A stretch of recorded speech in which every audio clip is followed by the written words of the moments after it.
नमस्कार, कार्यक्रम ग्लोबल टकमा यहाँहरूलाई स्वागत छ। म नारायण तिमल सेना।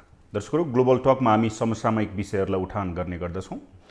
विशेष गरी यति बेला वैशाख 30 गतेको स्थानीय तहको चुनावका लागि दलहरू बीचमा गठबन्धन गर्ने कि एक्लै जाने कि यी सबै कुराहरू छन्।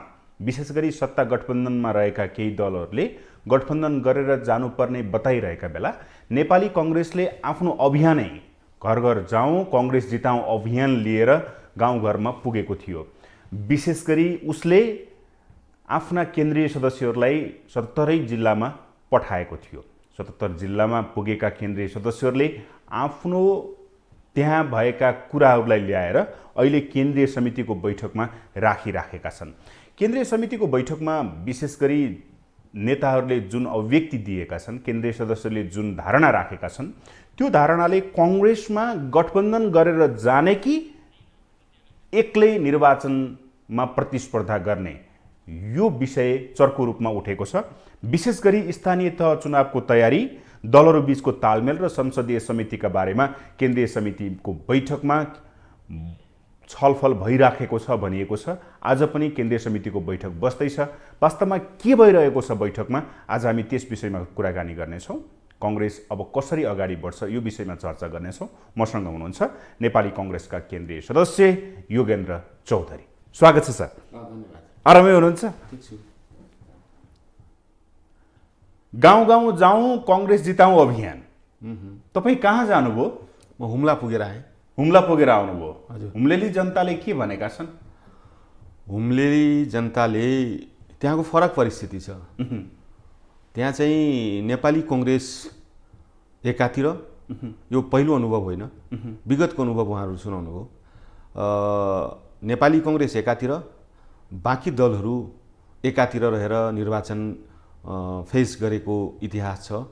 त्यसैले अब पनि नेपाली कांग्रेस केन्द्रबाट गठबन्धन गर फलानु पार्टीसँग या सत्ता गठबन्धनका कुनै दलसँग भन्यो भने पनि त्यसको जिल्लामा त्यसको कार्यान्वयन कठिन छ। किनकि एउटा परम्परा बसेको छ, कांग्रेस एकातिर रहने र अन्य दलहरू अर्कोतिर रहने हुम्लाको एउटा परम्परा जस्तै भएको छ। त्यो हुनुको कारण कसो रहेछ भने त्यहाँ हुम्लामा जीवनबहादुर साई, अहिले कर्णाली प्रदेशको मुख्यमन्त्री हुनुहुन्छ, एकदम जेन्युन, उहाँ रहउन्जेलसम्म अर्काको राजनीति छायामा पर्दो रहेछ उहाँको व्यक्तित्वको अगाडि। त्यसैले उहाँलाई ओझेलमा पार्नका निम्ति, उहाँ नसकुन्जेल अन्य दलका नेताहरूको कुनै गुन्जाइस छैन, हामी राजनीति गर्नुको कुनै तुक छैन भन्ने लागेर त्यो योग्य र सक्षम नेतालाई नहराइकन, तह नलगाइकन हाम्रो राजनीतिक अभिष्ट पुरा हुन सक्दैन भन्ने साझा बुझाइ छ। तर त्यो हुम्ली जनताको निम्ति दुर्भाग्य हुनेछ, किनकि त्यो किसिमको योग्य नेता हुम्ला जिल्लाले पाएको छ। अब यहाँनिर मैले बुझ्न खोजेको, तपाईहरू हुम्लाको सदरमुकाम मात्रै पुग्नुभयो कि हुम्लाको जनताको घर घरमा जानुभयो? अहिले चाहिँ हामीले हुम्लाको त्यहाँको पार्टीका नेताहरूसँग, सबै पालिकाका नेताहरू, सबै वडाका सभापतिहरूसँग हामी भेट्यौँ। खास गरिकन अहिले म जाँदाखेरि अत्यन्त विकट भएको हुनाले म ख प्रदेशको एउटै त्यहाँ निर्वाचन क्षेत्र हो, ख प्रदेशको वरिपरि रहेर म सबैसँग सबै ठाउँमा पुगेँ। अब पछिल्लो पटक समापन कार्यक्रममा म चाहिँ अर्को क प्रदेश, जहाँ 4वटा पालिका छ, जम्मा 7वटा पालिका हो, म 3टा पालिकामा पुगेँ भन्दा हुन्छ। 7मा 3मा पुग्नुभयो, 4मा जानु भएन? गएको छैन, किन समापन अझै भएको छैन हाम्रो। अहिले हामीले प्रतिनिधि खटाएका छौँ, सबैलाई जिल्ला सदस्यलाई तोक्यौँ। प्रत्येक उहाँहरू अब वडामा खटिनु भएको छ, वडामा टोल गठन गर्नुहुन्छ। टोल गठन गरिसकेपछि त्यहाँका प्रत्येक टोल कमिटीका साथीहरू प्रत्येक घरमा पुग्नुहुन्छ र कांग्रेसले अब निर्वाचनमा किन मत दिने भन्ने जनतालाई चाहिँ साक्षर गराउनुहुन्छ, मत माग्नुहुन्छ, आफ्नो विश्वास दिलाउनुहुन्छ, प्रतिबद्धता जाहेर गर्नुहुन्छ भन्ने कुरा चाहिँ लिएर उहाँहरू घर घर जानुहुन्छ। स्थानीय लेभलको नेताहरूलाई तपाईहरूले कस्तो खालको सन्देश दिनुभएको छ? के एजेन्डा लिएर जाऊ जनता समक्ष, के गर भनेर आउनुभयो? अब पहिलो कुरा त आम नेपाली जनताको अपेक्षा नेपाली कांग्रेससँग छ, होइन? विगतको निर्वाचनमा नेकपा भन्ने पार्टीले 2/3 बहुमत ल्यायो, त्यसको नेतृत्व लगभग ल्यायो भन्दा हुन्छ। त्यसको नेतृत्व केपी ओलीले गर्नुभयो। आम नेपाली जनताको अपेक्षा थियो अब त 5 वर्ष चल्छ सरकार, अस्थायी सरकार बन्छ 5 वर्षको लागि। त्यसपछि आम नेपाली जनताको अपेक्षा विकास अब मुलुक फर्को मार्छ, आर्थिक क्रान्ति होला भन्ने जुन अपेक्षा थियो, ठिक त्यसको विपरीत उहाँले आफ्नो गठबन्धन टिकाउन सक्नु भएन, आफ्नै घरमा आगो लगाउनु भयो होइन। त्यसैले यो नेपाली जनतालाई बुझाइदिनु पर्नेछ। र अर्को यो सँगसँगै हामीले अब नेकपा या केपी ओलीजीले अब विकासको नेतृत्व गर्न सक्नुहुन्न। अब यो के भन्छ हामीले ल्याएको संविधानको रक्षा समेत गर्न सक्नु भएन, उहाँ संविधान विरोधी हुनुभयो। सो हामीले नेपाली जनतालाई भन्नुपर्ने छ कि अबको निर्वाचन भनेको संविधानको पक्षधरहरू, संविधानका पक्षपातीहरू जो यो संविधानको रक्षा गर्न चाहन्छन्, यो संविधानमा टेकेर मुलुकको आर्थिक क्रान्ति गर्न चाहने पार्टीहरू एकातिर, मुलुकको कायापलट गर्ने राजनीतिक दलहरू एकातिर, र जो यो संविधानलाई नै खत्तम गर्ने, संविधानलाई फेलियर बनाउने, मुलुकलाई नै असफल मुलुक बनाउने कित्ता एकातिर, त्यो दलको नेतृत्व चाहिँ त्यो पक्षको नेतृत्व केपी ओलीले जे गरिराख्नु भएको छ। त्यसैले यो कुरा बुझाइदिनु पर्नेछ भन्ने कुरा हामीले भनेर पठाएका छौँ। जनतालाई केपी ओलीलाई गाली गर्दैमा चाहिँ कांग्रेस राम्रो हुन्छ भन्ने सन्देश हो? होइन, हामी केपी ओलीलाई कहाँ गाली गरेका छौँ त? उहाँले गरेका मुलुकप्रतिका बेमानी कुराहरू भन्नु परेन? स्थानीय तहमा राष्ट्रसँग देशमा के भइरहेको छ मतलब छैन। स्थानीय तहको विकास र समृद्धिको कुरा आउँछ, डेभलपमेन्टको कुरा आउँछ। त्यसका लागि हुम्लेली जनताले के खोजेका रहेछन्, तपाईँहरूले के एजेन्डा लिएर जाऊ तिमीहरू यो गर भनेर भन्नुभएको छ स्थानीय लेभलको लागि? स्थानीय तहको जनताको मुख्य अपेक्षा भनेको त्यहाँको विकास नै हो होइन। त्यहाँको विकासको मुख्य आधार भनेको टुरिज्म हो, र खास गरिकन त्यहाँ अहिलेसम्म मोटर नजोडिएको जिल्ला भनेको एउटा हो, त्यो कर्णाली कोरिडोर खोल्दैछ। त्यो कर्णाली कोरिडोर खोल्ने कुरा त त्यसको नेतृत्व नेपाली कांग्रेसले गरेको छ। अब केही बाँकी छ, त्यसको अहिले 8 घण्टासम्म मान्छेले त्यो हिँड्नुपर्छ। त्यसैले यी सबै बाटोहरू बनाउनका निम्ति नेपाली कांग्रेसले जे भूमिका खेल्यो, अहिले बाटो अवरुद्ध छ बन्न, यसलाई चाहिँ पूर्णता दिनका निम्ति, यसलाई फेरि अब सिमकोटसम्म बाटो पुर्याउनका निम्ति, कर्णाली करिडोर जोड्नका निम्ति नेपाली कांग्रेसले फेरि पनि स्थानीय तहको नेतृत्व गर्न जरुरी छ। त्यहाँ कम्युनिस्टहरूले चाहिँ मान्छे उचालिदिने, बाटो बन्न नदिने, विभिन्न किसिमका खेलखण्ड गर्ने जुन परिस्थिति छ त्यसलाई अन्त्य गर्नुपर्ने छ। हुम्ली जनताको मुहार फेर्नका निम्ति पहिलो कुरा एउटा विकास, एउटा बाटोको कनेक्सन गरिदिनु पर्ने छ। अर्को त्यहाँको स्वास्थ्य, त्यहाँ अकालमा मृत्यु हुने स्थिति छ, त्यहाँ हुम्ली जनताहरू उचित स्वास्थ्य सुविधा पाएका छैनन्। कम्युनिस्टका नेताहरू तपाईँको विदेशमा गएर औषधि उपचार गरिरहेको स्थिति छ होइन, जसले म गरिबको पार्टीको नेतृत्व गर्छु, ती नेताहरू विदेश गएर औषधि उपचार गर्ने, तर ती हुम्ली जनताले एउटा सिटामोल खान नपाएर मरिरहेको स्थिति छ। यो एउटा दोस्रो विषय हो। तेस्रो विषय चाहिँ त्यहाँको शिक्षाको स्थिति एकदम कमजोर छ। त्यसैले त्यहाँको एजुकेसन प्रणालीलाई पनि हामीले व्यवस्थापन गर्नुपर्ने छ। यसको निम्ति पनि त स्थानीय तहको सरकार महत्त्वपूर्ण भूमिका खेल्छ होला। त्यसैले गर्दाखेरि त्यहाँ चाहिँ अब स्थानीय तहको सरकार एउटा हुने र केन्द्रको सरकार अर्को हुने, र अबको जनताको भर्डिक्ट हामी अनुमान गर्न सक्छौँ कि आउने निर्वाचनमा नेपाली कांग्रेस पहिलो पार्टी बन्छ, केन्द्रीय सरकार हाम्रो बन्छ। तर तल्लो सरकार या सबभन्दा स्थानीय तहको सरकार अर्को बन्यो भने फेरि त्यो द्वन्द्व भइरहन्छ। त्यसैले गर्दाखेरि हामी एकपटक चाहन्छौँ नेपाली कांग्रेसले तल्लो तह, बिचको सरकार र केन्द्रको सरकारको नेतृत्व नेपाली कांग्रेसले गरोस्, र एउटा तालमेल सबै ठाउँमा मिलिसकेपछि मुलुकमा जे आम नेपाली जनताको नेपाली कांग्रेसप्रतिको विश्वास यो मानेमा छ कि नेपाली कांग्रेसले पहिलो कुरा संविधानको रक्षा गर्न सक्छ, व्यवस्थालाई ठिक ढङ्गले अगाडि बढाउन सक्छ, र यही जगमा टेकेर आम नेपाली जनताको आर्थिक विकासको चाहना छ, समृद्धिको चाहना छ, यसलाई चाहिँ वास्तविक रूपमा परिवर्तन गर्न, वास्तविक रूपमा देखाउन सक्छ भन्ने जुन अपेक्षा छ त्यसलाई हामीले अब परिणाममा देखाउन चाहन्छौँ। यसको निम्ति हामीलाई अहिले नेपाली कांग्रेसले आगामी निर्वाचनमा, हरेक तहको निर्वाचनमा जित्नै पर्नेछ। अब भनेपछि हुम्लाबाट तपाईँले केन्द्रीय समितिको बैठक बसिरहेको छ, तपाईँले के म्यासेज ल्याउनु भयो, जिस्ट कुरा के ल्याउनु भयो? त्यहाँ मैले भने त्यहाँ जित्नका निम्ति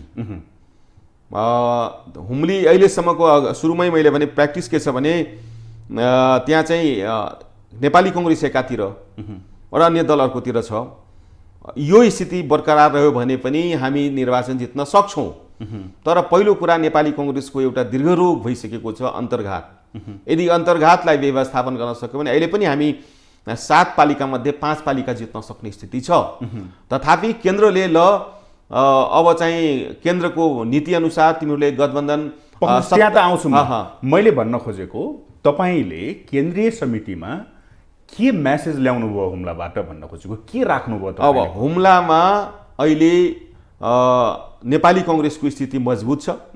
हामी एक्लै निर्वाचन गएर भए पनि हुम्लामा 5 वटा पालिका जित्न सक्छौं, तर हामी एक ढिक्का हुन जरुरी छ। त्यहाँको कांग्रेसको वस्तुगत स्थिति यही हो। त्यो बताउनु भयो। त्यो एकदम केन्द्रीय समितिमा त धेरै कुराहरू आएका छन् नि। तपाईको एउटा मेसेज आयो कि एक्लै जाँदाखेरि पनि कांग्रेसले निर्वाचन जित्छ, हुम्लामा पालिका 5 वटा पालिका जित्न सक्छ। तपाईले यो कुराको गर्नु जित्न सक्छ नि जितिन्छ एकदम। ओके, भनेपछि अब केन्द्रको कुरा गरौँ न। तपाईहरु त सबै जम्मा हुनु भएको छ, केही मेसेज ल्याउनु भएको छ, यो रणनीतिक कुरा तयारी पनि होला। के छ कुरा चाहिँ कांग्रेस एक्लै जाने कि अब त्यहाँ त कम्युनिस्टहरू पनि छन्, गठबन्धन गरेर जाने कि मेन जिस्ट जनताले चाहिँ हामी एक्लै लड्नुपर्छ भनेका छन् कि कांग्रेसी जनले हामी गठबन्धन गर्नुपर्छ भनेका छन् कि के छ खास कुरो? अब सबै जिल्लाको एउटै किसिमको धारणा आएको छैन। फरक फरक जिल्लाको फरक फरक परिस्थितिहरू धरातलहरू छन्। त्यसैले केही साथीहरूले हैन हामी जस्तै मैले हुम्लाको कुरा गरी त्यसै गरिकन अन्य साथीहरूले पनि हामी एक्लै निर्वाचन जित्न सक्छौं भन्ने कुरा राख्नु भएको छ। त्यो त्यही तल्लो ग्राउन्डबाट आएको कुरा हो। तर कतिपय जिल्लाका साथीहरू होइन हामी चाहिँ गठबन्धन गरेरै जानुपर्छ किनकि यसको असर केन्द्रसम्म पर्न सक्छ भन्ने उहाँहरूको धारणा छ। कतिपय जिल्लाहरूको साथीहरूको उहाँले लिएर आएको सन्देश छैन। त्यसैले मिश्रित कुरा आएको छ। तर यसो गठबन्धन गर्दै जानुपर्छ भन्ने कुरा नै धेरै आएको छ हैन। तर गठबन्धन गर्दै जाँदाको एउटा शंका कुन धरातलमा हामीले के भन्छन् गठबन्धन गर्ने, यसको मापदण्ड के रहने र यसको विश्वासको आधार के रहने। विगतमा माओवादीले हामीसँग सरकारमा रहने र गठबन्धन चाहिँ तत्कालीन एमालेसँग गरेको तीतो अनुभव नेपाली कांग्रेससँग छ। त्यसैले प्रचण्डजीको अविश्वासको जुन नेपाली राजनीतिमा जुन अविश्वास प्रचण्डजीको क्यारेक्टरमाथि भएको छ, यसलाई चाहिँ साँच्चीकै अब उहाँले कसरी कांग्रेसलाई विश्वास दिलाउन सक्ने परिस्थिति बन्न सक्छ भन्ने कुरा अहम प्रश्न छ। त्यसैले माओवादीसँग गठबन्धन गरेर नजाने भन्ने कुरा छैन। तर यो चरित्रले, उहाँको विगतको चरित्रले यो गठबन्धन फेरि पनि त्यहाँसम्म पुग्न सक्छ कि सक्दैन भन्ने कुरामा शंका व्यक्त भएको छ। भनेपछि तपाईले भनेका आधारमा केन्द्रीय सदस्यहरू बीचमै मत बाजिएको छ गठबन्धन गर्ने कि नगर्ने भन्ने विषयमा।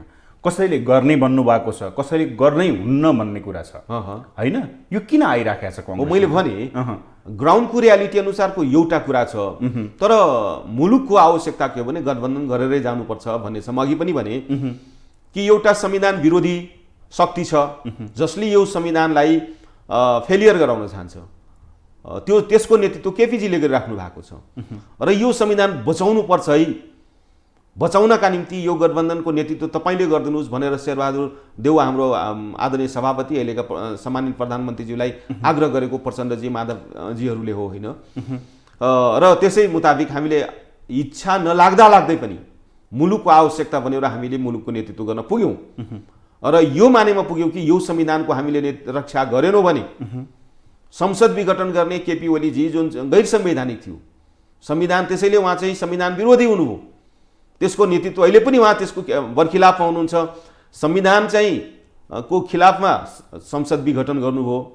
उहाँ आफ्नो कारणले, हाम्रो कारणले होइन, आफ्नै घरको साथीहरूको हत्या गर्ने प्रयत्न गर्नुभयो। आफै बसेको घरमा खरानी लगाउनु भयो र अहिले विपक्षमा पुग्नु भएको छ। विपक्षमा पुगेर संसदलाई फेल गराउन खोजिराख्नु भएको छ। 6 महिना संसद चल्न सकेन। त्यसैले उहाँ चाहिँ यो सबै सिस्टमको विरोधी हो भन्ने कुराको पुष्टि भइसकेको अवस्थामा अब पनि हामी सचेत नहुने हो। हामी पनि मै जितिहाल्छु किन जानु पर्यो भन्ने परिस्थितिलाई आकलन मात्रै गर्ने हो भने फेरि हामी दुर्घटनामा पर्न सक्छौं। त्यसैले गर्दाखेरि संविधानका पक्षपातीहरू, संविधानका पक्षधरहरू, यो तपाईको समावेशीका पक्षधरहरू, संहिताका पक्षधरहरू, यी सबै एक ठाउँमा बसेर अहिलेको संविधान, अहिलेको निर्वाचन फेस गर्नुपर्छ भन्ने कुरा नै हो। तर यसो भन्दै जाँदा प्रचण्डजीको विगतको जुन उहाँले गरेका गतिविधिहरू छन्, उहाँले लिएका स्टेपहरू छन्, त्यो तपाईँको विश्वास गर्न लायकका छैनन्, थिर चरित्र छैन भन्ने कुरामा आशंका छ। यसमा प्रचण्डजीले म विश्वास दिलाउँछु भन्ने कुरा त उहाँले पुष्टि गर्ने कुरा, उहाँले व्यक्त गर्ने कुरा हो। भनेपछि गठबन्धनै गरेर जाने हो कि तालमेल मात्रै गर्ने हो कङ्ग्रेसको अहिलेको रणनीति? अहिलेको कुरा त अब आज पनि बैठक छ होइन, अहिले आज सिनियर नेताहरूले आफ्नो धारणा राख्नु होला। तर मलाई लाग्छ धेरै ठाउँमा गठबन्धन गरेर जानुपर्छ भन्ने कुरा आएको छ। यहाँले भने जस्तै कतिपय ठाउँमा लोकल तपाईँको जिल्लालाई यसको अथोरिटी दिनुपर्छ, क्षेत्रलाई दिनुपर्छ, त्यहाँको वस्तुगत आधार के हो, आवश्यकता के हो भन्ने आधारमा चाहिँ तालमेल गरेर गए पनि त भइगयो भन्ने कुरा पनि उठेका छन्। त्यसैले गर्दा मलाई के लाग्छ भने नेपाली कङ्ग्रेसले एउटा दृष्टिकोण आज तयार गर्छ र त्यो कस्तो खालको दृष्टिकोण आउला, के आउला? चुनावी त्यहाँको वस्तुस्थिति बुझेर तालमेल हुन्छ अथवा तपाईँहरू चाहिँ गठबन्धनै गरेर तपाईँहरू एक ढिक्का भएर जाने संस्थागत रूपमा? मलाई लाग्छ गठबन्धनकै मोडालिटीमा नेताहरूले निर्णय लिनु होला जस्तो लाग्छ, किनकि अहिलेको पहिलो निर्वाचन मात्रै होइन, हामीले अर्को निर्वाचन पनि फेस गर्नुपर्ने छ। त्यसैले नेताहरूको यो सुझबुझ रहन्छ र केन्द्रसम्म नै यो गठबन्धन लिएर जाने र अर्को बन्ने सरकार, यसपछिको बन्ने सरकार पनि गठबन्धनबाटै रहेर कमसेकम 5 वर्ष स्थायी सरकार नदिउन्जेलसम्म अब यो व्यवस्थाप्रति पनि प्रश्न उठाउनेहरू तमाम लिङ्गदेलदेखि लिएर तपाईँको यो पछिल्लो पटक यो के शाही भन्नेहरू राजा आउने कुराको नेतृत्व गरिराख्नु भएको छ, जनतालाई दिग्भ्रमित पारिराख्नु भएको छ। त्यसैले मुलुकको आवश्यकता अहिले स्थायी सरकार बनाउनका निम्ति गठबन्धन बाहेक अर्को विकल्प छैन भन्ने निष्कर्षमा नेताहरू पुग्नु होला जस्तो लाग्छ। अब यहाँनिर आउँदाखेरि 74 सालमा 253 तहमा कङ्ग्रेसले जित्यो होइन, 253 हो। अब त्यसैलाई आधार मानेर चाहिँ तपाईँहरूको गठबन्धन हुन्छ कि फेरि 74 जस्तै जुन बाँडफाँड थियो चितवनको, पोखराको लगायत विभिन्न ठाउँहरूको पालिकाहरूको, त्यो खालको समीकरण हुन्छ कि जोड घटाउमा जान्छ कि गठबन्धनले एउटा उम्मेदवार तोकिदिन्छ? त्यसले गर्दा त कङ्ग्रेसमा बागी उम्मेदवारहरू निस्कने सम्भावना त देखिन्छ। त्यस विषयमा कुरा उठेको छ? एकदमै उठेको छ, गम्भीर रूपले उठेको छ। कतिपयले त अब कङ्ग्रेसले यही स्थिति सधैँ अवलम्बन गर्ने हो भने योभन्दा कङ्ग्रेसको स्थिति नाजुक हुन सक्छ भन्ने पनि आफ्नो दृष्टिकोण राख्नु भएको छ। धेरैको भनाइ के छ भने हामीले गठबन्धन गर्दै जाँदा त्यहाँ रहेका नेताहरू जसले वर्षौँसम्म अब त निर्वाचन आउला, म यहाँको नेतृत्व गरौँला र यहाँको जनताको जुन मप्रतिको विश्वास छ त्यसलाई व्यवहारमा पुष्टि गरौँला भनेर कुरिराख्नु भएको छ। निर्वाचन आउँदा ठ्याक्कै चाहिँ केन्द्रबाट एउटा गठबन्धन गरिदिने र अर्को पार्टीले पाउँदाखेरि कति धेरै निराशा र वितृष्णा नेताहरूमा र निराशापन आएको छ। त्यसलाई स्थानीय लेभलको नेता, त्यसलाई पनि ख्याल गर्नुपर्छ भन्ने तहको कुरा उठेको छ। मलाई लाग्छ त्यसैले यी विषयहरू उठिरहेको हुनाले कुन मोडालिटीमा, कुन धरातलमा, कुन औचित्य के को आधारमा चाहिँ हामीले गठबन्धन गर्ने भन्ने एकदम डेप्थमा हामी छलफल गरेर निष्कर्षमा पुग्नुपर्छ भन्ने कुरा भएको छ। यहाँले भने जस्तै चितवनको कुरा, पोखराको कुराहरू उठेका छन्। त्यहाँका ती त एउटा दृष्टान्त मात्रै हुन्। यसले फेरि अन्य ठाउँमा त्यस्तै चाहिँ हामीले निर्णय लियो भने अन्य ठाउँमा पनि यस्तै क्षतिहरू हामीले बेहोर्नु पर्न सक्छ। त्यसो भएको हुनाले चितवनको कुरा पनि म एउटा मोडालिटी तयार गरौँ, मलाई लाग्छ त्यस्तो गर्छ होला। जस्तै एउटा महानगरपालिकामा एउटालाई उम्मेदवार दिँदै गर्दा सङ्घमा त प्रचण्डजीले छोड्नु पर्ला नि त, या त हामीले महानगरमा हामीले लियो भने तपाईँको के भन्छन् सङ्घमा हामी छोड्नुपर्छ होला। त्यसरी नेताको पनि व्यवस्थापन गर्न सकिन्छ। यी सबै मलाई लाग्छ मोडालिटीमा अहिले चाहिँ नेताहरू छलफल गरेर एउटा निष्कर्षमा पुग्नुहुन्छ जस्तो मलाई लाग्छ। कङ्ग्रेस पहिलाको धरातलमा हुन्छ कि त्योभन्दा माथि हुन्छ कि त्योभन्दा तल जान्छ, कम्प्रोमाइजिङमा जान्छ कि? होइन, अब गठबन्धन भनेको त प्लस गर्नका निम्ति हो नि। तपाईँ माइनस हुनका निम्ति, त्योभन्दा कमजोर हुनका निम्ति गठबन्धनको के तुक रहन्छ? त्यसैले गर्दाखेरि यो संविधान जोगाउन छ, समाजवादी नेकपा एकीकृत समाजवादी, माओवादी केन्द्र, जसपा लगायतलाई भागभण्डा गर्दाखेरि कङ्ग्रेसका भागमा पनि थोरै आयो भने त्यसमा कम्प्रोमाइज गर्ने हो? त्यसो होइन। के हो त त्यसो भए? त्यसो होइन। हामी गठबन्धन माओवादीले पनि योभन्दा प्लस होस् भन्ने चाहन्छ होइन। समाजवादी त अहिले भर्खर अब नयाँ पार्टीको रूपमा आएको छ, उसलाई पनि चाहिएको छ। उसको धरातल, उसको ग्राउन्ड के हो भन्ने कुरा थाहा छैन। तर उसको पनि त राजनीतिक ऊ पनि त आफ्नो राजनीति टिकाउनु पर्नेछ उसलाई, त्यसैले उसको पनि भावना समेट्नु पर्नेछ। त्यसैले गर्दाखेरि तर यी सबै कुरा गर्दै गर्दा अहिले म अघि पनि भने साझा रूपमा हाम्रो बुझाइ के हो भने अहिले मुलुकको तपाईँको यो संविधान विरोधी जुन शक्ति छ, संहिता विरोधी शक्ति छ, समानुपातिक समावेशी विरोधी शक्ति छ, त्यो शक्तिको नेतृत्व केपीजीले गरिराख्नु भएको छ, यानि कि एमाले गरिराखेको छ, सूर्य चिन्हले गरिरहेको छ। बाँकी तपाईँको परिवर्तनकारी शक्तिहरू एकातिर रहेको छ, त्यसमा कङ्ग्रेस छ, माओवादी छ, समाजवादी छ। त्यसैले यी सबै गठबन्धनमा रहेका राजनीतिक दलहरूको बिचमा समझदारी यो मानेमा हुन्छ कि हामी योभन्दा विनर हुन्छौँ, योभन्दा प्लस हुन्छौँ। दलीय गठबन्धन भाइभरका पार्टी आए पनि एमालेलाई पछार्न सक्दैन, त्यो आश नगरे हुन्छ। केपी ओलीको अभिव्यक्ति यो छ नि। केपी ओलीजी त अहिले भ्रममा हुनुहुन्छ। उहाँ जति पनि उहाँसँग कुनै पनि न इस्यु छन्, न उहाँसँग कुनै ग्राउन्ड छ, मात्रै उहाँसँग छ एउटा भ्रम। उहाँ भ्रममा खेलिरहेको, उहाँसँग इस्यु भएन भने राजनीतिमा त यही भ्रम सृजना गरेर चाहिँ जनतालाई भ्रमित गरेर आफूतिर चाहिँ मत ल्याउने गर्छन् दुनियाँका पोलिटिसियनहरूले। उहाँले पनि त्यही गरिराख्नु भएको छ। तर मलाई लाग्छ नेपाली जनताको आँखा खुलिसकेको छ। उहाँको त्यो भ्रमको पर्दाफास निर्वाचनले देखाउनेछ, निर्वाचनको परिणाम। कङ्ग्रेस एक्लै लड्यो भने कङ्ग्रेसको प्रतिस्पर्धी एमाले हो। एक्लै लड्यो भने डेफिनेटली एमाले हुनसक्छ, तर मलाई लाग्दैन कि ऊ पनि गठबन्धनको खोजीमा छ। कस्तो गठबन्धनको खोजीमा छ हेर्नुहोस् न। जसलाई उहाँले भारतीय देख्नुभयो, नेपाली भनेर उहाँले पहिचानै गर्नु भएन, ती मधेसका यी महन्त ठाकुरजीहरूसँग पनि मैले सुन्दैछु है। मस्ती चाहिँ शरद सिंह भण्डारीजीसँग पनि एउटा जम्का भेट भयो, हाम्रो गठबन्धन उहाँसँग हुन्छ भनेर राख्नु भएको थियो। मलाई बडा गजब लाग्यो। कहिले त्यो शक्तिलाई केपी ओलीजीले नेपाली भनेर देख्नु भएन, सधैँ भारतीय भनेर देख्नुभयो। तिनीहरूसँग हेर्नुहोस् त यो कुन स्वार्थको निम्ति उहाँहरूको गठबन्धन बन्न सक्छ, कुन स्वार्थले उहाँहरू निर्वाचनमा सामूहिक एकबद्ध भएर जानुहुन्छ। त्यसैले मलाई लाग्छ त्यसमा मधेसका जनताहरूको नेताहरूले गठबन्धन गरे पनि मधेसी जनताले स्वीकार, किनकि पीडा छ नि त। केपी ओलीजीले जुन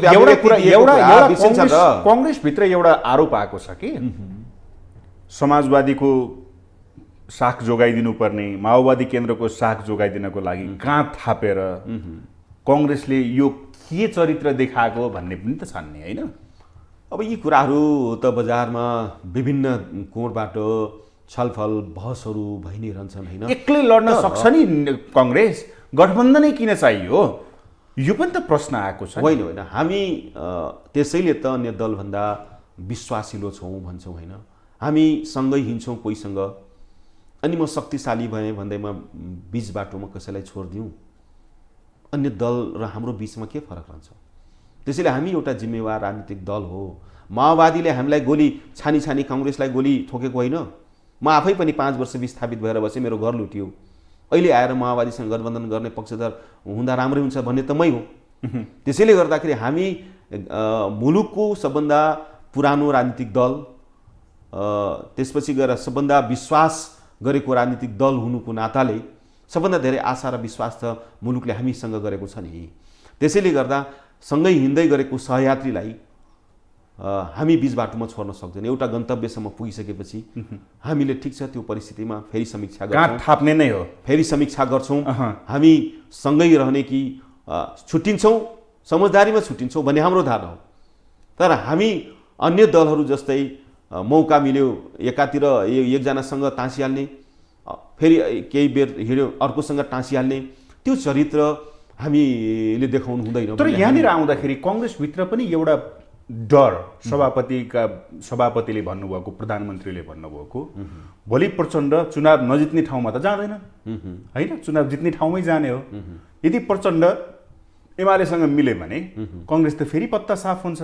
त्यसकारण गठबन्धन आवश्यक छ भनेर संस्थापनले भन्ने, यता शेखर कोइरालाले एक्लै जाने भनेर भन्नु, भनेको भोलिका दिनमा प्रतिनिधि उठाउँदाखेरि तपाईँहरूलाई अप्ठ्यारो पर्दैन? होइन होइन, त्यो भ्रममा छैनौँ एकदमै। हामी एक्लै जाँदा पनि हामी मुलुकको पहिलो राजनीतिक दल बन्छौँ। तपाईँको अहिले नेकपा नामको पार्टी या कुन कारणले उहाँहरूले पार्टी गठबन्धन गर्नुभयो, निर्वाचनमा जानुभयो, कुन कारणले फुट्नुभयो भन्ने कुरा नेपाली जनता यति अबुझ भइसक्यो र त्यसैले सधैँ त्यो हुइम आउँछ भन्ने नेपाली जनताप्रति उहाँहरूको धारणा हो भने उहाँ गलत हुनुहुन्छ। उहाँहरू सबै कम्युनिस्टहरू अहिले फेरि एउटै पार्टी गरेर भए पनि हामी निर्वाचन एक्लै जित्न सक्छौँ, तर हामी त्यसो गर्दैनौँ। हामी जित्नका निम्ति मात्रै होइन, हामी मुलुकको राजनीतिलाई स्थायित्व दिनका निम्ति हामी नेतृत्व गर्नुपर्छ। यसका निम्ति अहिले जे प्रचण्डजीहरू हामीसँगको अपेक्षा छ, काङ्ग्रेस यसो गर्दै हुन्थ्यो भन्ने जुन अपेक्षा छ, त्यो उत्तरदायित्वबाट हामी पछि हट्दैनौँ। हामी इमान्दार छौँ, त्यसैले कहिलेकाहीँ दुःख पनि पाउँछौँ, तर दुःख पाउँदा पाउँदै पनि हामीले चाहिँ अहिलेसम्म नेपाली कङ्ग्रेसले गरेको मुलुकप्रतिको जुन एउटा नेतृत्वदायी भूमिका नेपाली जनताले बिर्सेका छन् जस्तो मलाई लाग्दैन। म अघि पनि भने तपाईँलाई, यही माओवादी हो जसले हाम्रै काङ्ग्रेसीलाई छानी छानी मारेको, घर लुटेको हो, तर पनि हामी ती माओवादीलाई एउटा हैसियतमा ल्याएर संसदमा छिरायौँ, शान्ति प्रक्रियामा ल्यायौँ। उसले चाहिँ जे एजेन्डा उठाएको त्यो मध्येको एउटा एजेन्डा उसको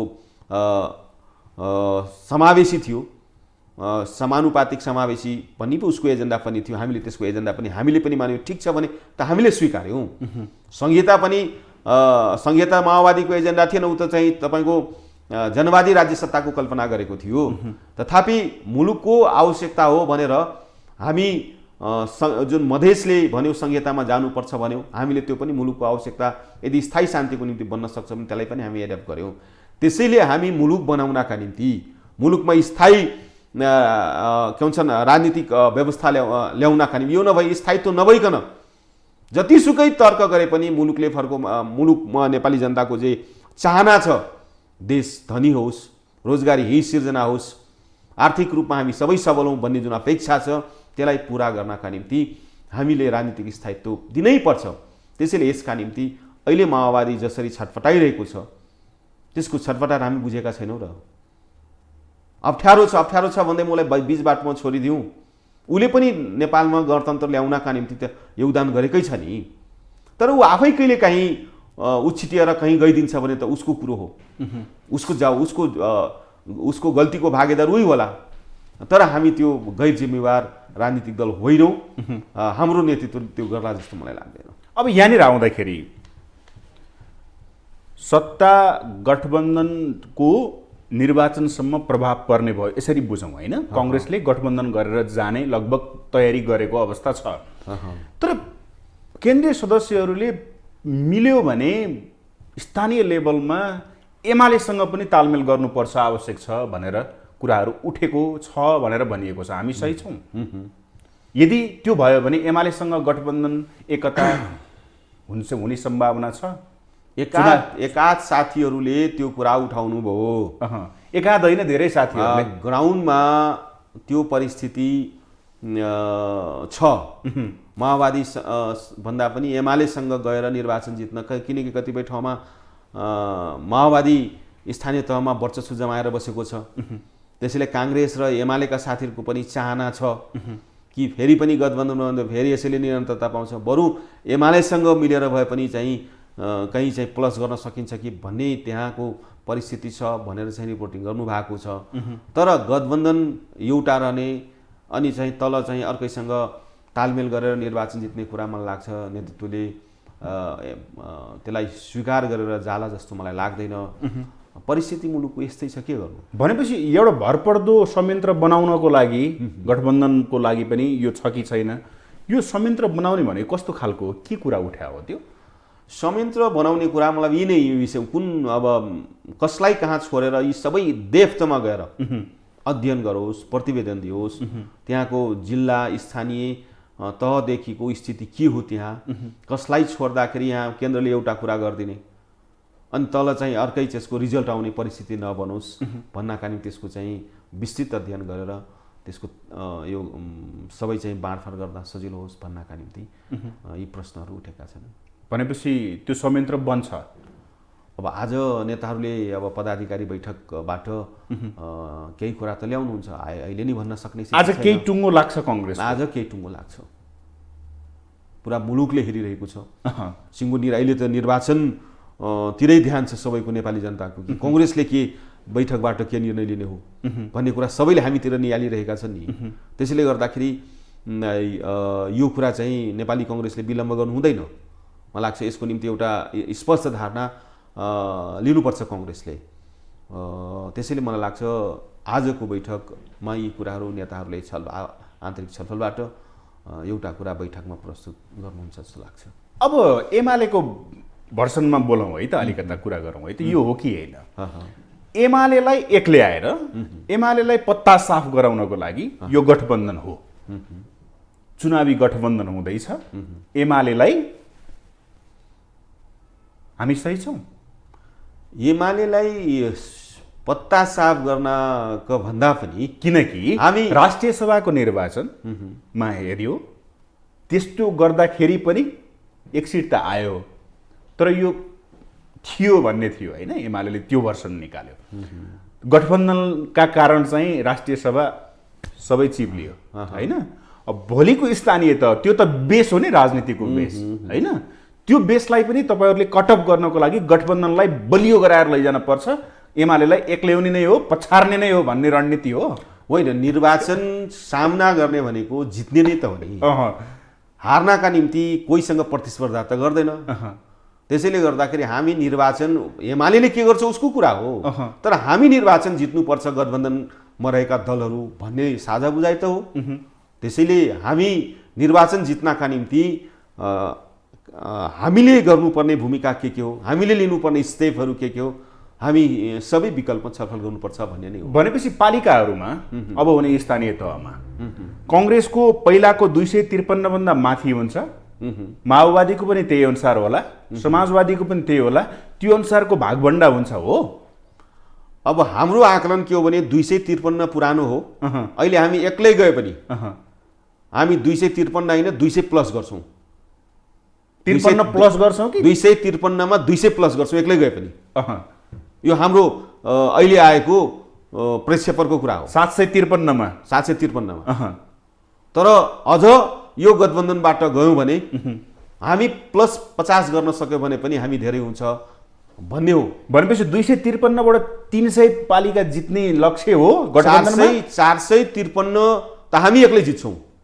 जित्न त जित्नुहुन्छ, एक्लै जाने कुरा त सम्भव छैन। अब गठबन्धन गरेर जाने हो भनेपछि 53 मा 300 पुग्यो भने पनि सन्तुष्ट हो कङ्ग्रेस? होइन, के हो त? प्लस तपाईँको माओवादीको हाम्रो र समाजवादीको गरेर हामीले मानौ 100 ठाउँमा हामीले गठबन्धन गऱ्यौँ होइन। त्यो ठाउँमा भयो भने हामी 50 प्लस भयो भने पनि 453 प्लस 50 भयो भने हामी 500 को हाराहारीमा पुग्छौँ भन्ने हाम्रो अनुमान हो। 500 भनेर मान्छन् त गठबन्धन दलहरूले, अरूलाई पनि दिनु परेन? माओवादीलाई तपाईँको कति बच्यो त्यसपछि 453 मध्ये? त्यो त 300 बचेन। 300 भनेको माओवादी र समाजवादी र तपाईँको उपेन्द्रजीहरूलाई बाँडे पुग्दैन, धेरै होइन। हामी एक्लै अब चुनाव सामना गऱ्यौँ भने पनि हामी मुलुकको सबभन्दा लार्जेस्ट र रुलिङ पार्टी भन्छौँ भनिरहेका छौँ। यो तपाईँको यथार्थ धरातल त बिर्सिनु भएन, जनताले त्यो भनिरहेको छ। तर त्यसमा पनि हामीले यति छोडिदिँदा उहाँले धेरै हो र मलाई लाग्छ यो कुरामा अन्डरस्ट्यान्डिङ हुन्छ। अब तलमाथि 2-4 तलमाथि हुने कुरा त स्वाभाविकै हो। भनेपछि गठबन्धनभित्रका दलहरूले मात्रै 753 स्थानीय तह जित्छौँ भन्ने हो, एमालेलाई छैन जित्ने। हाम्रो अधिकतम प्रयत्न से जित्न सक्छौँ भन्ने हाम्रो धारणा। अब माओवादी त जित्ला, 40-50 सिट त जितिहाल्ला। एमाले हामी यति क्लेम गर्दा गर्दै पनि हामीबाट त्यही तानतुन गरेर जित्ला 40-50 सिट त। एमालेसँग चाहिँ गठबन्धन स्थानीय तहमा चुनावी तालमेल हुने सम्भावना छ कि छैन त कङ्ग्रेसको? एमालेसँग मलाई लाग्छ केन्द्रबाट चाहिँ सम्भव छैन। अब तल्लो तहका कहीँ एकाध ठाउँमा केन्द्रले भनेको नमान्न पनि सक्छन्। धेरै ठाउँमा त्यो परिस्थिति नहुन पनि सक्छ। त्यो बाहेक मलाई लाग्छ अधिकांश ठाउँमा केन्द्रले जे मापदण्ड बनाउँछ त्यही अनुसार नै अगाडि बढ्छ। स्थानीय लेभलमा आफ्नो प्रभुत्व जमाएका प्रतिनिधिहरू, नेताहरू, स्थानीय लेभलका नेताहरू, उनीहरूको पनि चाहना छ होला म कङ्ग्रेसबाट उठौँ, कङ्ग्रेसबाट जितौँ, मैले जित्छु भन्दै माथिको निर्णयका कारण अघि तपाईँले सुरुमा भन्नुभएको थियो नि, त्यो विवाद, त्यो बागी उठ्ने, स्वतन्त्रमा उठ्ने त्यो खालको असन्तुष्टि भोलिका दिन कङ्ग्रेसलाई घाटा पर्दैन भने? त्यसले अब गठबन्धन गरेर गयो भने मलाई लाग्छ त्यो परिस्थिति बन्दैन, किनकि गठबन्धन भयो भने आफै प्लस भएर जित्ने सुनिश्चित चुनाव त मलाई लाग्छ धेरै त वाकओभरै गर्छन् जस्तो लाग्छ एमालेका साथीहरूले। ओके, किन हार्नका निम्ति चुनाव लड्छन्? जब पहिल्यै तपाईँको परिस्थिति देखिन्छ, पिक्चर देखिन्छ भने कहीँ तपाईँको तलमाथि 5-10मा तलमाथि भयो भने न निर्वाचन सामना गर्ने, यसो मत चोर्यो भने जितिन्छ कि भनेर। अब तपाईँको उलट पुलटै छ, त्यहाँनिर त्यो आँट गर्न सक्छ। त्यसैले यदि यो गठबन्धन भयो भने धेरै ठाउँमा त एमाले त्यसै पनि वाकओभर गर्छ। जनताले गठबन्धन गरेर नआऊ है, एक्लै आऊ कङ्ग्रेस भनेको छैन? छैन, त्यस्तो छैन। अहिले नेपाली जनताले यो गठबन्धन किन भयो, केका निम्ति भयो, कसको खिलाफमा भयो, यो जसको खिलाफमा भयो त्यो किन परिस्थिति बन्यो भन्ने कुरा बुझाएको छैन नि त। सधैँ गफ लगाएर खाने मान्छेलाई, उखान तुक्का मात्रै दिएर चाहिँ देश बनाउँछु भन्नेलाई अब मुलुक सुम्पिदिने सधैँ। तपाईँको एकै दिनमा हजारौँ चाहिँ योजनाहरू शिलान्यास गरेको होइन, कहाँ यो तपाईँको कोभिड भयो त्यसैले चाहिँ यो अनलाइनबाट तपाईँको एकदम भिडियो मार्फत ती कहाँ योजनाहरू कहाँ छन्? केपी ओलीजीले सरकार सम्हालेको 3 वर्षमा अहिले चाहिँ 6 खर्बदेखि अहिले 18 खर्ब रुपियाँ ऋण लाग्यो, वैदेशिक ऋण। अनि मुलुक तपाईँको श्रीलङ्काको स्थितिमा टाटपल्टने स्थितिमा छ। कसले बनायो? यसको हिसाब किताब नेपाली जनताले दिँदैनन्। तपाईँको श्रीलङ्कामा अहिले अर्थतन्त्र ध्वस्त भएर तपाईँको एउटा विद्यार्थीको पेपर छाप्न नसकेर विद्यार्थीको चाहिँ इक्जाम स्थगित भएको छ, वञ्चित भएका छन्। त्यो स्थितिमा नेपाल पुग्न सक्ने प्रेक्षेपण भइरहेको छ। केपीजीले पुरा अर्थतन्त्र ध्वस्त गरिदिनु भएको छ। अनि हामी तिनैलाई फेरि मुलुक सुम्पिने, अनि हामी तिनै मान्छेलाई मुलुक सुम्पिएर अनि हाम्रो समृद्धिको चाहना पुरा हुन सक्छ? अहिले अर्थविदहरूले भन्दैछन् यही स्थिति रह्यो भने 6 महिनामा हामी श्रीलङ्काको स्थितिमा पुग्न सक्छौँ। त्यो दुःखदायी स्थिति छ। त्यसैले अहिले चाहिँ अब हामी अर्थतन्त्र सुधार्नका निम्ति केही स्टेपहरू चाल्नुपर्छ भनेर प्रधानमन्त्री कहाँ दबाब छ, नै भने अब अर्थतन्त्र टिक्न सक्दैन भन्ने त्यो वर्ष स्थितिमा मुलुकको अर्थतन्त्र पुर्याउने को? अनि केपीजीले धेरै फुइ लगाएर हुन्छ? भाषण गरेर मुलुक बन्ने भए त उहाँको भाषणले धेरै मुलुक फर्को मारिसकेको हुन्थ्यो। आज नेताहरूले भन्ने गर्नुहुन्छ नि, निर्वाचन महँगो हुन थाल्यो, स्थानीयमा यति, प्रदेशमा यति, केन्द्रमा सङ्घीयमा यति, अब आगामी आसन्न निर्वाचनहरूका लागि चाहिँ नेताहरूले पैसा थुप्रिँदाखेरि यो समस्या आयो भन्छन् कि निर्वाचनका लागि चाहिँ थुपारिएको छ। अब निर्वाचन सुरु हुन थालेपछि यो छितरिन्छ अनि त्यसपछि पैसा बाहिर आउन थाल्छ, मार्केटमा आउन थाल्छ। नेताहरूले नै कुम्ल्याछन् भन्छन्। होइन, केपीजीले सरकार लिएको त तपाईँको हातमा 3-4 वर्ष हुन थाल्यो नि, 4-4.5 वर्ष। उहाँले लिएको अवस्थादेखि उहाँले छोडेको अवस्थामा 3 गुणाले वैदेशिक ऋण बढेको छ। त्यति बेला त थिएन निर्वाचनको कुराहरू। त्यसैले यी सबै कुराहरू उहाँले व्यवस्थापन गर्न नसक्ने, तपाईँको पुरा तपाईँको अहिले विदेशी जुन रेमिट्यान्स आउँथ्यो पुरै वाट्टै घटेको छ। तपाईँको व्यापार घाटा पुरै घटेको छ। तपाईँको यो विकासका योजनाहरूमा पैसै खर्च हुन सकेको छैन। अनि हामी केपीजीको सरकार हुँदाखेरि देखेनौँ सामान्य सिटामोल खाएर मान्छे मर्यो, सिटामोल समेत पाएन, एउटा अक्सिजन पाएन। तपाईँको भ्याक्सिन किन्दाखेरि भ्रष्टाचार भयो, सिटामोल किन्दाखेरि भ्रष्टाचार भयो। तपाईँको भ्याक्सिन लगाउँदाखेरि त्यो कोभिडको भ्याक्सिन लगाउँदाखेरि एमालेको कार्यकर्ता बाहेक अर्कोले भ्याक्सिन लगाउन पाउने स्थिति भएन। लुकी कहाँ छन् एमालेका कार्यकर्ता? उनी मात्रै बाँच्नुपर्ने। यी सबै कुरा निर्वाचनका एजेन्डा होइनन्, नेपाली जनताले बुझेका छैनन्। यसको हिसाब किताब नेपाली जनताले निर्वाचनमा गर्दैनन्। तपाईहरू केन्द्रीय सदस्यहरू 70 जिल्लामा जानुभयो, तपाईहरुको मेसेज चाहिँ जनतालाई अब कांग्रेसलाई भोट दिनुस् भन्ने छ कि हामी गठबन्धन गरेर आउँछौँ हामीलाई भोट दिनुस् भन्ने छ? हो त्यस्तो छैन। अब सबै जनताको बुझाइ के छ भने यो अस्थिरता रहनु हुँदैन। यो राजनीतिक अस्थिरताले चाहिँ मुलुकको अर्थतन्त्र ध्वस्त हुँदो रहेछ, विकास र समृद्धिको चाहना पुरा नहुँदो रहेछ। त्यसैले गर्दाखेरि अब एउटा जिम्मेवार राजनीतिक दललाई मात्रै जनताले मत दिने गरेको परिस्थिति केन्द्रबाट निर्माण गरिदिनु पर्यो। केपीजीले चाहिँ गफ दिएर मुलुक बनाउने कुरा गर्नु बनेन। आज प्रत्येक नेपाली जनताले घर घरमा मेरो ग्यास पाइप खै खोज्दैछ, ग्यास पाइपै भेटाउँदैन उनीहरू। यसो हिँड्दै गर्दाखेरि नदी नदीमा पानी जहाज हेर्छ, पानी जहाजै देख्दैन। यसो छेउछेउतिर हेर्छ, छुकछुक छुकछुक गरेर ट्रेन रेल कुद्छ कि भन्छ, केही कुदेको देख्दैन। उल्टो तपाईँको मोटरसाइकल लिएर हिँड्ने मान्छेहरू मान्छे चिन्ने नभएर घर पुग्छ चाहिँ त बाटो त्यस्तो छ। अनि केपीजीलाई चाहिँ फेरि चाहिँ नेपाली जनताले मत दिदिने भन्ने प्रश्न उठ्दै उठेको छैन ग्राउन्डमा। अब यिनको चाहिँ अन्तिम कार्यकाल हो। अब यिनलाई सदाको निम्ति नेपालको राजनीतिबाट विश्राम लिने गरेको परिस्थिति बनाइदिनुपर्छ भन्ने आम नेपाली जनताको चाहना छ। यस्तो पनि हँसी मजाक हो र राजनीति। अब भनेपछि मलाई बताइदिनुहोस्, अन्तिममा मेरो प्रश्न, केन्द्रीय समिति बैठक आज लगभग टुङ्गिएला, केही निर्णय आउला, के निर्णय आउँछ भन्ने अपेक्षा गरौँ आम जनताले? आम काङ्ग्रेस जनमा एउटा विश्वास या नेपाली कांग्रेसले केन्द्रीय कार्य समितिले मुलुकको आवश्यकता अनुसार अहिले चाहिँ गठबन्धनलाई टिकाइराख्ने एउटा मुलुकको आवश्यकता हो, हाम्रो बाध्यता हो, अहिलेको परिस्थिति हो।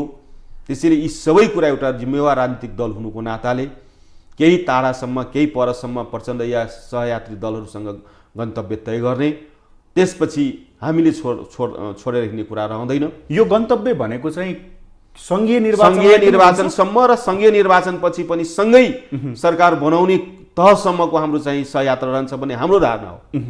तर सहयात्री दलहरू होइन हामी तिमीसँग अब यात्रा गर्न सक्दैनौँ, अब हामी छुट्टिन्छौँ भन्यो भने त हामी फेरि जय नेपाल भनिदिन्छौँ, त्यही बाटो बेग्लै कुरा हो। तर हामीबाट त्यो बेमानी हुँदैन। त्यसले यही तहको यही किसिमको तल्लो तहसम्मको सहयात्रा गर्ने गरेको निर्णय नेपाली कांग्रेस लिन्छ र आम कार्यकर्ता, आम नेपाली कांग्रेसका कार्यकर्ता, नेता र आम तल्लो तहको जनताहरूको अपेक्षा। भनेपछि कांग्रेसका कार्यकर्ताहरू, कांग्रेसका क्याडरहरूलाई तपाईहरूले हँसिया हथौडा कलममा भोट खसाल्नुहोस् भनेर निर्देशन गर्ने हो आज? त्यस्तो होइन। अब यो कुरा तपाईँले भन्दै गर्दा अनि माओवादीले पनि गठबन्धन गर्दाखेरि रुखमा भोट नहाल भन्छ, अनि उसले चाहिँ रुखमा भोट हाल भनिदिनु पर्ने रे। हामीले चाहिँ उनलाई चाहिँ यो हँसिया हथौडामा मत नहाल भन्न सुहाउँछ? यो गद्दारी मुलुकमा हामीले नेपाली राजनीतिमा हामी कहिले गरेका छैनौँ। न मुलुकप्रति गर्यौँ न कुनै दलसँगको अविश्वास मान्छन्। तपाईँका कांग्रेस जनलाई हैसा हतौडामा गएर भोट खसाल भनेर तपाईहरुले यहाँ निर्देशन गर्ने ती जनताले मान्छन्? हामीले राणाहरूसँग एक्लै लड्यौँ, एक्लै नेतृत्व गर्यौँ हो। तर परिस्थिति 46 सालमा आइपुग्दा के भन्यो? राजतन्त्र के भन्छ प्रजातन्त्र ल्याउनका निम्ति 7 दशकको राजनीतिक इतिहास फेरिको पार्टी, यहाँ सुन्नुस् न, मासबेसको पार्टी, त्यो पार्टीका कार्यकर्तालाई तपाईले अर्को दललाई भोट खसाल भनेर सुन्नुस् न, म भन्दैछु इतिहासमा के भयो भनेर। त्यसपछि हामीले 46 सालमा सब वाम गठबन्धनलाई मिलाएर ल राजाको खिलाफमा लडौँ भनेर हामीले नेतृत्व गुहार्नु परेन? हामी नगुहारेर पनि लड्न सक्थ्यौँ। तर परिस्थिति त्यस्तो थिएन, बदलियो परिस्थिति। त्यसैले हामी उनको आवश्यकताको महसुस भयो र हामीले त्यो नेतृत्व गर्यौँ। त्यसपछि आउँदा आउँदा तपाईँको फेरि राजा हटाउँदाखेरि, गणतन्त्र ल्याउँदाखेरि पनि त हामीले नै नेतृत्व गर्यौँ र त्यो पनि कम्युनिस्टहरूसँगै मिलेर चाहिँ राजालाई दरबारबाट हटाउनु पर्ने परिस्थिति बनेन। हामी एक्लै लड्छौँ भनेको भए के हुन्थ्यो? राजालाई हटाउन सक्थ्यौँ र। त्यसैले राष्ट्रिय परिस्थिति फरक रह्यो, धरातल फरक बन्यो, त्यो अनुसारको हामीले निर्णय लियौँ र अहिलेको परिस्थिति पनि अहिले यही आएको छ कि हामी एक ठाउँमा बसेर नेपाली जनताले अपेक्षा गरेको, चाहना गरेको यो दलहरू एक ठाउँमा, परिवर्तनकारी शक्तिहरू एक ठाउँमा बसुन् र यी यथायी स्थितिवादीमा रमाउने संविधान विरोधी, गणतन्त्र विरोधी शक्तिलाई चाहिँ सदाको निम्ति चाहिँ अब के भन्छन् विश्राम दिउँ भन्ने नेपाली जनताको चाहना छ। त्यसैले त्यो गर्नका निम्ति हाम्रो यो गठबन्धन आवश्यक छ त्यसैले अब यहाँ मत हाल र यहाँ नहाल भने अब अहिले राष्ट्रिय राजनीतिक परिस्थिति यस्तै बन्यो। यो राष्ट्रिय राजनीतिक परिस्थितिबाट नेपाली कङ्ग्रेस सुझबुझ कार्यकर्ता हुनुहुन्छ, नेता हुनुहुन्छ। यो सुझबुझपनलाई उहाँहरूले चाहिँ आफ्नो हृदयबाट स्वीकार गरेर सामना गर्नुहुन्छ भन्ने मलाई लाग्छ। धेरै धेरै धन्यवाद। Thank you. उहाँ हुनुहुन्थ्यो नेपाली कङ्ग्रेसका केन्द्रीय सदस्य योगेन्द्र चौधरी। हवस् त आजको लागि कार्यक्रम ग्लोबल टक यति नै। सम्पूर्ण टिमसहित मलाई पनि आज्ञा दिनुहोस्। नमस्ते।